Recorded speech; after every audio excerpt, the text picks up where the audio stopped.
What's up, guys, and welcome to this week's episode of XP and the Rookie. I'm XP. And I'm the Rookie. Well, as you guys can obviously see, we're in a little bit different setup today, and we'll get to that in just a moment. But first, let's talk about our sponsor. That's the Zoo Games in Easley, South Carolina. Check them out online at thezoogames.com or in store in Easley. So, Rookie, what are we doing today? So today we're doing something that I think would have been really helpful for me if I had found it. And what we're going to do is just take you guys through how to play the game of Magic. We're going to take you through the steps that it goes through, what certain cards can do, creature types, things along those lines to help you get a good base for when you go and play at your local Magic shop. Now, because I mentioned local Magic shop, I want to go ahead and mention these right here. And this is actually what we're going to be playing with today. These are welcome decks. So every local game store that you go to is going to have some welcome decks. And so when you go in, just say, hey, I'm a new player. I've never played before. I don't have a deck. Who can you guys teach me? And they will give you one of these free welcome decks that you can play with. It's a free standard welcome deck, and it's going to let you just kind of dip your toe into what Magic's going to be like. So that's kind of our premise of what we're going to do today. Exactly. And inside the welcome decks, we actually cracked open the black welcome deck. It features art of Liliana, the Planeswalker. It comes with two 30-card decks.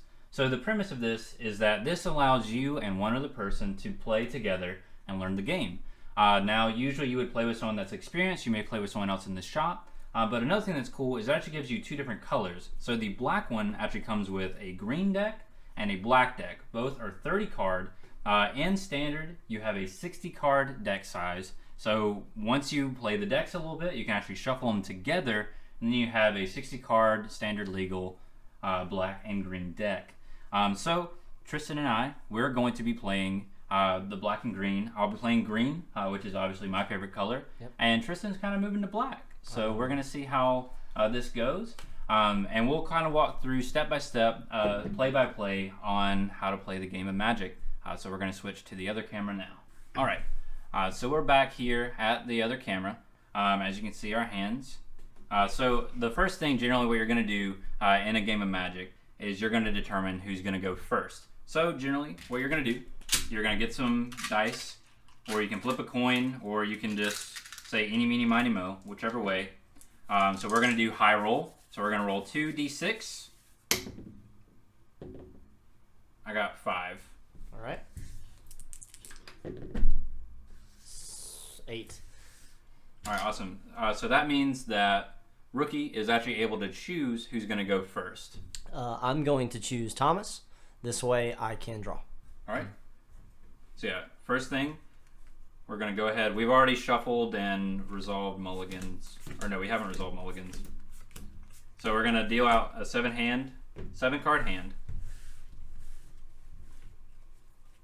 Okay. All right. And generally what you're looking for, just based on your deck, what I tend to look for is at least 4 sources of mana, which can be a land, or it can be like a mana producing creature or artifact. So I think I'm going to keep this hand. I will also be keeping my hand. All right, awesome. So first thing is in your welcome deck, you're actually going to get a couple of cards. So one is going to show you how to cast spells. It's going to teach you a little bit about converted mana cost, which we'll get into when we actually start casting spells. Then it's also going to kind of show you how you can organize your battlefield. Then in the second card, it actually gives you a turn order. So this is going to walk you through exactly how a turn in Magic the Gathering is set up. So at the beginning of your turn, there's untap. So if you have anything on the field that has been tapped either for mana or for attacking, you will untap it. Since we're just starting, the phase still happens, but nothing's going to happen. Then there is upkeep and draw, but because I'm the first person playing, I don't get to draw in a 2-man game. So we'll go ahead and play. So you can play 1 land per turn. We're in what's called the main phase. In the main phase, you can play lands and you can cast things at sorcery speed. So I play a forest, which is a land that produces green mana. I'm going to tap the forest to put a green mana into my pool, and then I will cast a creature, which is Llanowar Elves. So on the creature, you'll see that there's a green pip in the upper right-hand corner. That denotes how much mana and what color is needed to cast it. This section down here gives us its power and toughness. This is how much damage it can deal, and also how much damage it can take before it will die. And inside this box, we have what it can do, which this card can actually tap and add green to its mana pool. Now, creatures are susceptible to a thing called Summoning Sickness, which means that they cannot attack or use a tap ability immediately. You have to be controlling it since your previous turn, unless the creature has a word on it that says haste. So we move to combat. I cannot attack, so we pass through combat. We move to second main phase, which I can play a land if I haven't already, or I can cast another spell if I am able to, which I cannot. Then we move to instep, where we count the number of cards in our hand. We make sure that we have less than or equal to 7 cards, and then I have currently 5. So I'm going to pass my turn to my opponent, Tristan. All right. So basically, I will go through the exact same steps, except I will actually get to draw. So I'll look at my board. I have nothing to untap, so I will not untap anything. I don't have any upkeep. There's no cards that give me any type of upkeep trigger. So now I'm going to move to draw. So I will draw 1 card off the top. It's always a good idea to try and make sure you don't let your opponent see your draw, if you can. So now after draw, I'm going to move to main phase 1. In which I will be playing a land, a swamp, which is your main source of black mana. I do not have any plays to cast during my main phase 1. I will move to combat. I don't have anything to attack with, so there's nothing for me to combat. I've already played a land this turn, so nothing will happen in main phase 2 for me either. I will move to instep, count my hand. I have 7, and I will pass my turn. All right, awesome. And it is important whenever you guys are playing, just to speak to your opponent, the next opponent in turn order, that you are passing turn. That just helps the game progress. It helps the game keep moving and just keep very fluid. So just keep that in mind. So we'll move into my turn, where we'll start with untap. So I will untap my forest. I have no upkeep triggers. I will move to draw a card. Okay. Then I will play another forest during main phase 1. I have no plays, so I'm actually going to swing with my Llanowar Elves to deal my opponent 1 damage. And so with that, once an attacker has been declared, it is then up to whoever's being attacked to declare their blockers. I have no creatures that can block. I have no creatures on the field, therefore I cannot block. So in this moment, let's say if I had a card, there are cards in Magic that can help defend you, instants and things like that. I don't have any of those either. So unfortunately, I will be forced to take the 1 damage. So I will tick down my life total from 20 down to 19. All right. We'll move to second main phase. I have no other plays, so I am going to pass the turn to my opponent. All right. So untap. Again, nothing to untap. Again, nothing to upkeep. I will draw. All right. I will play my land for turn.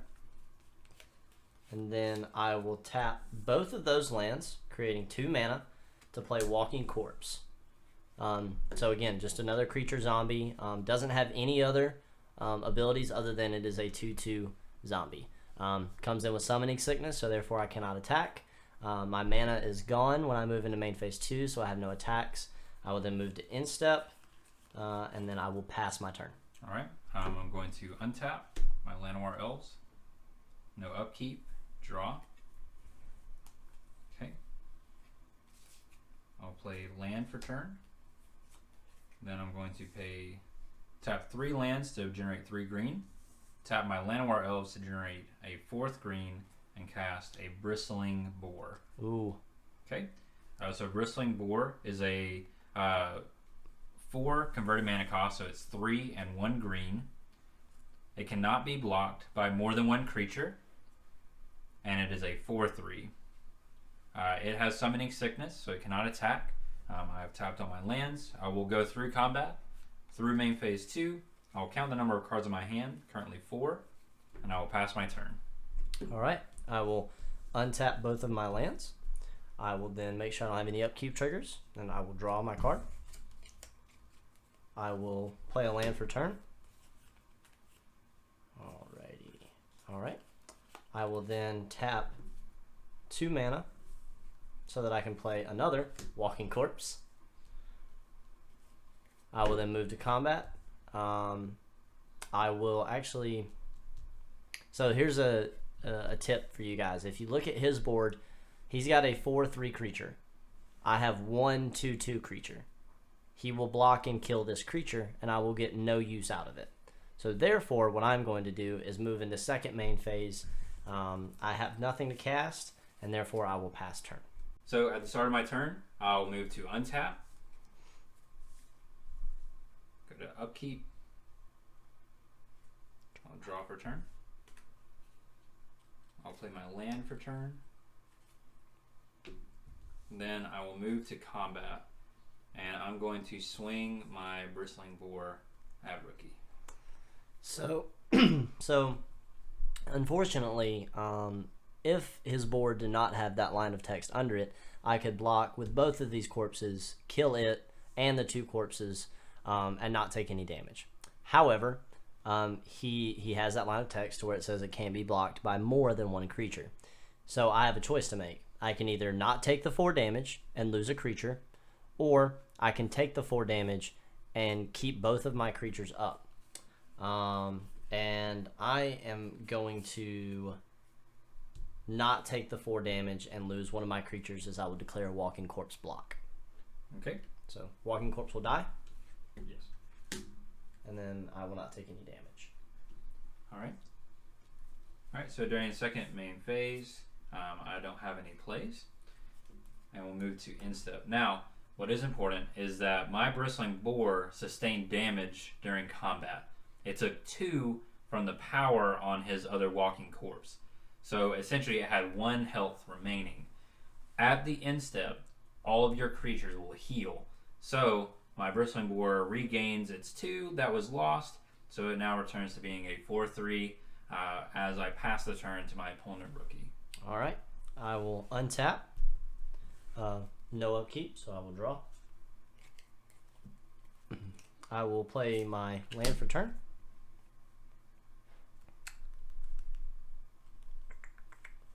And let's see here.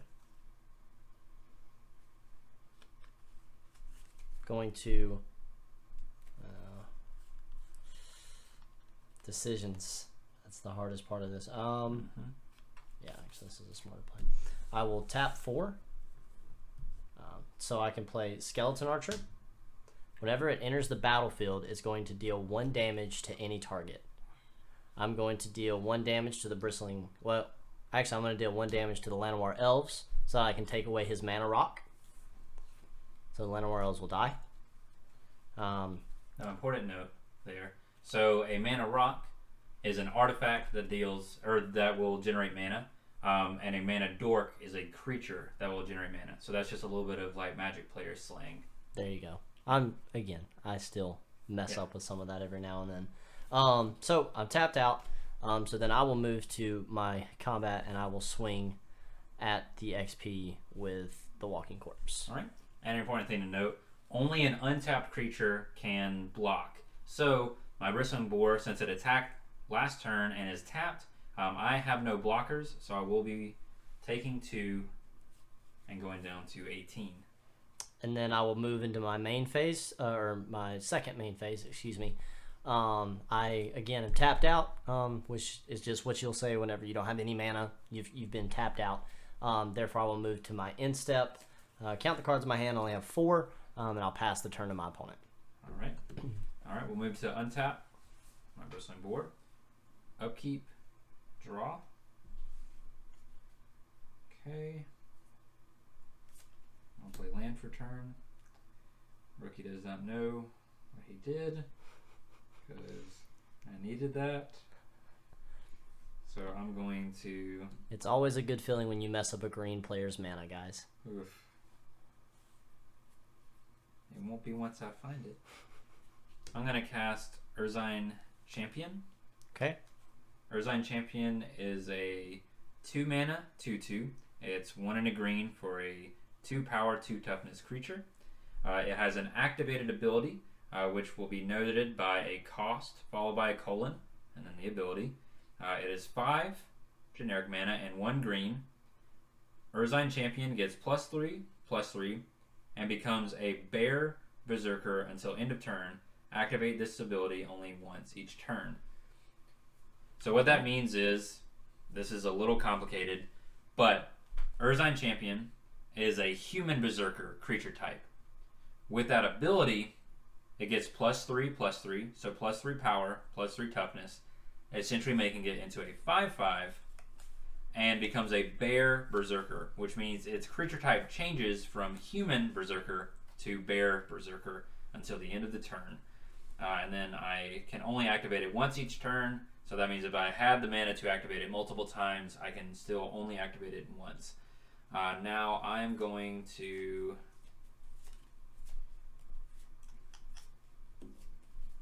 I'm actually going to not attack this turn, and I will move into main phase 2, and then I will pass to my opponent. Alrighty, I will then untap. So untap Walking Corpse and my 4 lands. So, and ordering lands is really up to you guys with how you want to do it. Some people like to have it all in one big line. Some people like to have it just separated. But it really is up to you. So untap. I have no upkeep triggers. I will draw. I will then play land for turn. I will then tap all 5 of my lands so that I can play Vampire Sovereign. It's a flying vampire that costs 2 black and 3 generic mana, therefore 5 in total. It's a 3/4, and flying means that it can only be blocked if a creature also has flying, or if a creature has something called reach. And right now, if we take a look at the XP's board, he cannot block this creature at the moment. And it also has another line of text that says, whenever Vampire Sovereign enters the battlefield, target opponent will lose 3 life and you will gain 3 life. So obviously I will be targeting the XP with that. He will lose 3, I will gain 3. So I will bring in another counter. So I am now up to 22 life. All right, and then I will move to combat. And I will swing at the XP with Walking Corpse and Skeleton Archer, which is a total of 5 damage in total. So now I have a choice to make. So what I can do is I can either block both creatures. I will destroy both creatures, but he will also kill my creatures. I can block the corpse with my Bristling Boar. My Bristling Boar would survive. I'll still take the 3 hit from the Skeleton Archer. So I think what I'm going to do is... so I'm going to block the Walking Corpse with my Bristling Boar to kill the corpse, and then I'll take the 3 from Skeleton Archer. Alright, so Walking Corpse will die. Moves into my graveyard. We'll move this over. Main phase 2, I have no plays. In step, I have 3 cards, so I'm okay. Then I will pass turn. Okay. Now at the end of his turn, once again, my Bristling Boar will regain the damage that was lost and will return to its natural power and toughness. And then we'll move to my turn. I will untap, no upkeep, and I will draw. I will play land for turn.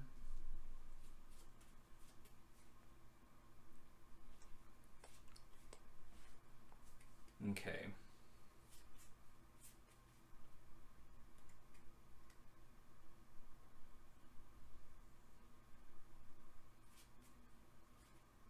I'm going to move to combat, and I am going to swing both of my creatures at the rookie. So then I also have a choice here.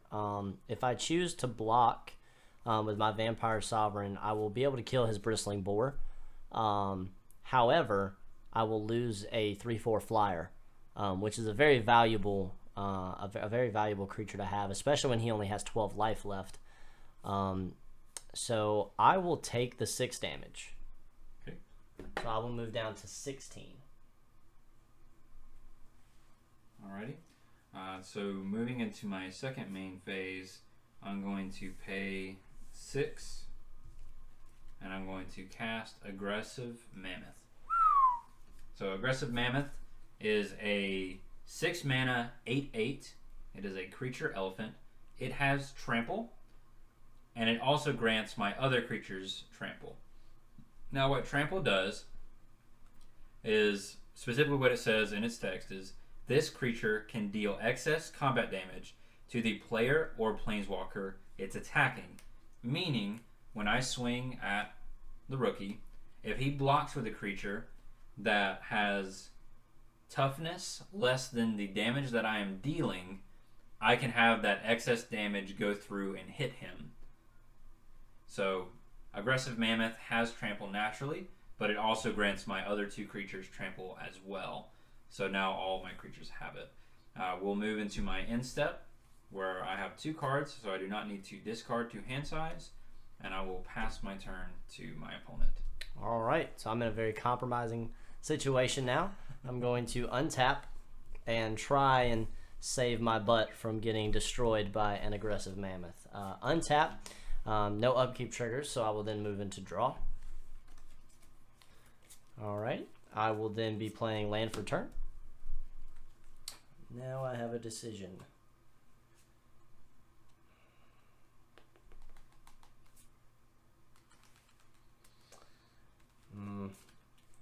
Do that. I feel like that. Yeah, okay. So I'm going to, again, tap 5 mana. So, I'm sorry, 4 mana. Excuse me. I will be tapping 4 mana so that I can play Strangling Spores, which is an instant card that reads, target creature gets -3/-3 until the end of turn. And I will cast that on the Bristling Boar. Okay. Which will therefore kill it because its toughness was 3. I minused it 3, making it a 0. Then I will move into combat. And I will be swinging at the XP with the Vampire Sovereign. And that, since it is flying, we call that 3 damage in the air. Yep. And notably, because the creature has flying, I do not have a creature with reach or flying, so I cannot block. In this instance, I would consider that most likely the optimal play, just because if he swung with the Skeleton Archer, it is much smaller than my Mammoth and would inevitably die by its hand. So I take the 3 in the air, and then the rookie will pass on into his main phase 2. So moving into my main phase 2, I don't have any plays, so then I'll move into my end step. I have 2 cards. I don't need to discard, so then I will pass my turn. Okay. I will untap. No upkeep. I will draw for turn. I feel like the next 2 turns are going to be what decides this game.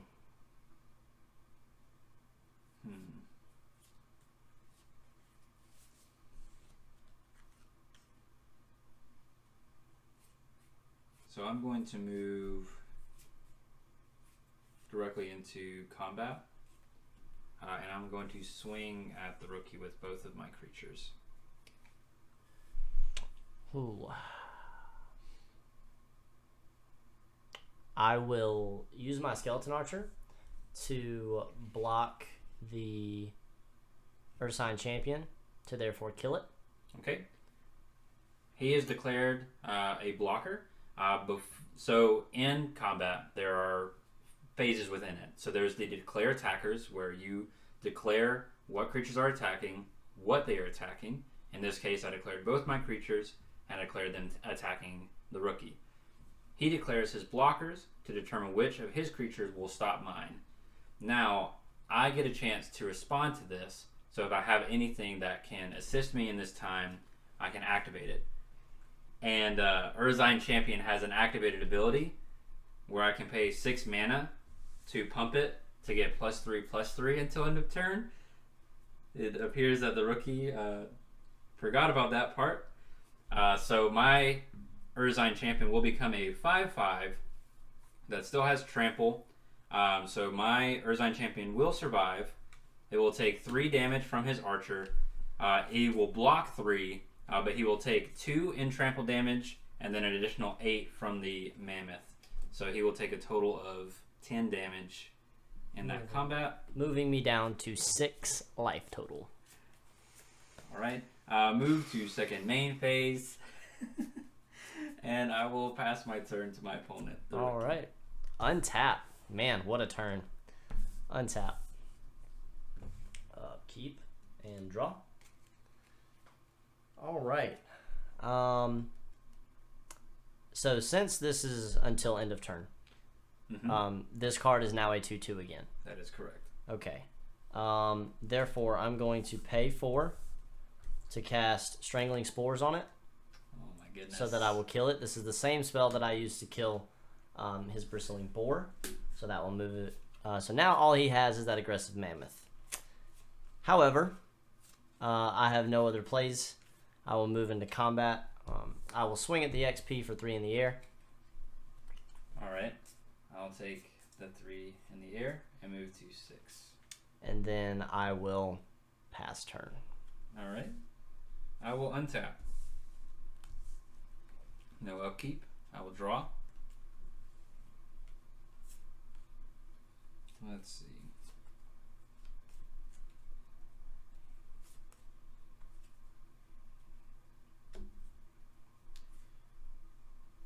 I'm going to move to combat. And I'll swing my Aggressive Mammoth at the rookie. And unfortunately, since I have no blockers, since the Vampire Sovereign is tapped, I only have 6 life. He's swinging at me with 8. I will unfortunately go down to 0, and the XP has bested me once again. It's not that bad. It doesn't happen all the time. The rookie has bested me in many games. But that's basically how you play the game of Magic. I hope you guys enjoyed watching us play. We're going to kind of do a little bit of a wrap up, and we're going to switch cameras. So see you guys in just a couple seconds. All right, guys, and we're back. So, interesting game. Now, one thing to notice, I'm sure as you remember in our deck tech videos, we kind of talk about very powerful cards in those deck techs. These decks are strictly meant to be played by beginners. Yes. They have, if you notice, almost all of our cards were played at sorcery speed, meaning they're played during your main phase. They're mainly creatures. Just very basic concepts of the game to get you started. So that way you can kind of understand how combat works, how the different phases happen, and just, all in all, understand the game. Right. So, Rookie, in that game, what do you think might have been maybe a mistake that you may have made? Man, I would I would say early on I had a few creatures in my hand that I was tentative to play because I was scared that they were going to get destroyed. And I would say sometimes your tentativeness in playing can really harm you, and that's where I see a lot of my blue tendency come in. Is blue is a very slow color to an extent, and so therefore I think that was probably a mistake that I made, especially right there at the end turn. I actually had a creature in my deck that was a 6/5 creature that definitely could have helped me block, but therefore I think you had just built up such a great board at that point that with the Aggressive Mammoth, I think it still would have overtaken me. I mean, you won the game, but did you think you maybe made any mistakes in that? Let me see. Let me look. Just kind of, I kept the cards sort of at the top so I could sort of see sort of some lines of play that happened. I think in some ways the Urzine Champion kind of helped me. I was able to get rid of your creature. I had another creature card in my hand that maybe I should have done instead, which was also 6 mana. It was a 6 mana 6/6. So I could have, instead of doing the combat trick, as they call it, to be able to destroy yours, maybe I should have just let my creature die, and then during second main cast a bigger creature that I wouldn't have to pay into to make it that size. But, I wouldn't really necessarily call that a mistake. I was still able to kind of dwindle your board a little bit. Right. One thing I would say, maybe, so you swung at me with your Vampire sort of that last turn when I had the Aggressive Mammoth. Yes. You could have stabilized if you had instead left your creature up and then blocked, because that way he would have taken less damage. He would have gotten at least one more turn, and in that turn he could have drawn something that would have helped him maybe stabilize. And what I mean by stabilize is that you kind of set yourself up to where you can possibly survive another turn. Right. Or you could draw into something that would be able to get rid of my things. Right. But yeah, honestly, good games. Good Rookie. game. Yes. These are really fun. They're super easy, like I said, very tame decks. Yes. And like I said, they come in a variety. So in each deck, you get 2 different colored decks. Each are 30 cards. You and a friend can play. There may even be someone at the GameStop whenever you go that would actually be able to play with you. Yeah. And you can kind of test it out with them. And speaking of the game shops, let's talk about our sponsor, Dazoo Games, located in Easley, South Carolina. If you're not in Easley, find them online at DazooGames.com. Buy your cards there. And if you come on Thursday nights, that is our Commander night. Yes. That's when usually the rookie and I are there, just based on our availability. Right. We'll be there, playing it out, and hope to see you guys there. But I think that wraps it up for this episode of XP and the Rookie, and we will see you in the next one.